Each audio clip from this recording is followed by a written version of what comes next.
Thank you very much. Good afternoon. Mine is simple. One, as government, we promised that we're going to digitize, our records. We're going to digitize Kenya. This is a promise that the president made. We've been working very hard to digitize CRS, and it's taken time. But I'm happy to report that now we have taken full control of the systems. The speeds that are required in terms of being able to operate have also been improved. So by Monday, we expect to have a fully operational new system that Kenyans can use to be able to get their birth certificates with speed and quickly. It's taken time. We've had to digitize over 32 million records. As you know, from the beginning, we've not had a digital system. So it took time to make sure we got all the data, all the birth certificates into a system. And it means over time, maybe by January next year, you should be able to go online into the system, be able to query your birth certificate and even print it. So you won't necessarily need to come here. You will see that even from Monday, whichever place you go to in terms of receiving services, Huduma centers or in this center, you should be able to get your birth certificates very quickly. So we have a whole team. We've got new people from the ICT teams of our 17 that are here working day and night to make sure that the systems will work smoothly. So we are confident and happy that as part of our digitization process, this was one of the big areas which was not fully digitized. We'll be looking at other systems as we go along. But for now, today's progress is good. So thank you very much, Waziri. Thank you. Briefly, first of all, let me say thank you to the multi-agency team that we have worked with here. I came here about a week ago, and I promised that I will be here daily, except Wednesday this week. We even created a room here and insisted we would work from here so that we can understand what is going on. And fortunately, our colleagues from the National Police Service who came along with us, the DCI, I want to thank him. I'm very grateful to the Inspector General for the manner in which he has moved and deployed on this matter. The rest of the agencies who have been collaborating with us, the Kenya Prison Service, we brought them in to do structural work to try and organize this place, and our colleagues from the Ministry of ICT, and the rest of the agencies that we have worked with. It's been a successful collaboration. I just want to say about 2 or 3 things. One, government, as President Kenyatta tells us all the time, government is about service. The reason why people elect a government is so that they can get services. And our president has made this his focal mantra, that we are here to serve our people, not to humiliate them and frustrate them. The kind of things that we have been seeing going on here, where people come at 7 o'clock in the morning and they do not leave until 5 o'clock, in most days even leave without the documents they are looking for.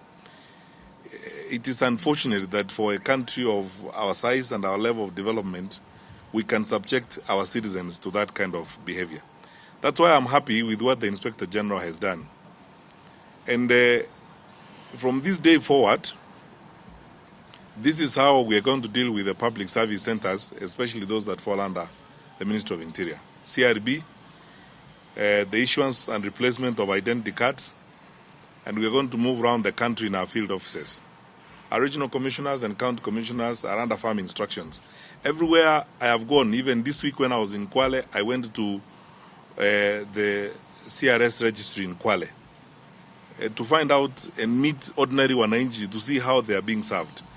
The idea or the habit of humiliating our people, where people have to come and stay in an office for a long time, we are not supposed to be induced or persuaded to provide service for which we are paid, because public service is not compulsory in our country.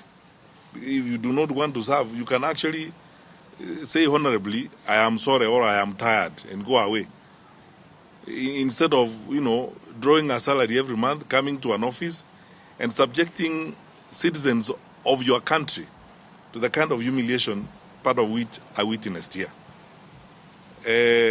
We were instructed, we were given just about 2 weeks by the president to ensure that we clear this thing and decisively reform this. My colleagues and I have been on this on a fairly daily basis, and we are happy with the progress. By next week, by Monday, in the case of Nairobi, we would have almost transitioned 100%. We want to get to a point where everyone who walks into an office to collect a birth certificate, they walk in, they collect the birth certificate and go away. Or they walk in and collect the death certificate and go away. They don't have to be told stories about see me in the afternoon, buy me tea, that kind of nonsense, which is hurting our people. We will not work that way.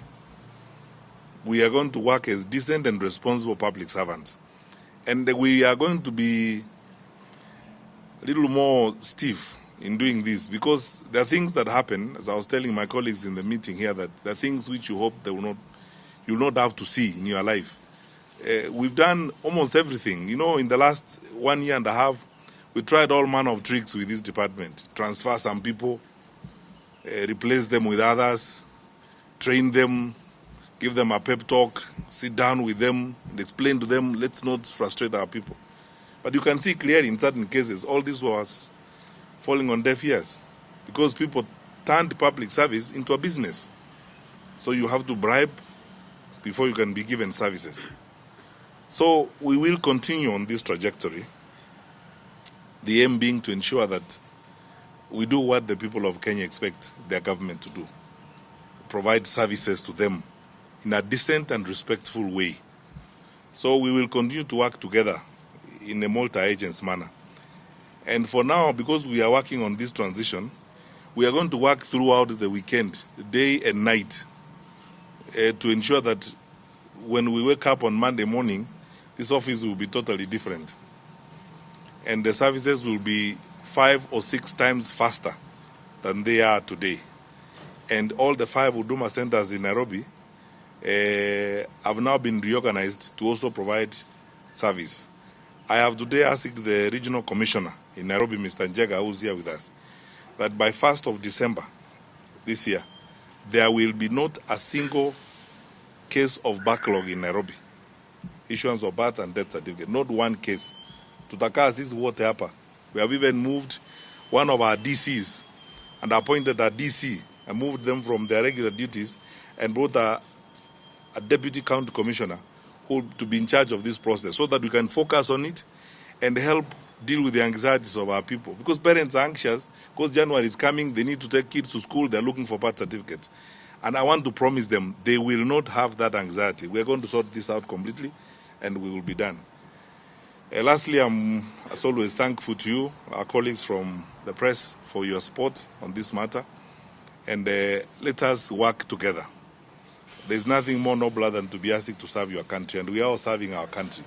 Let's do so with happiness, and let us be satisfied and happy when fellow Kenyans come to public offices and walk away happy and satisfied with the services they are receiving. So we'll continue to come here, and I have asked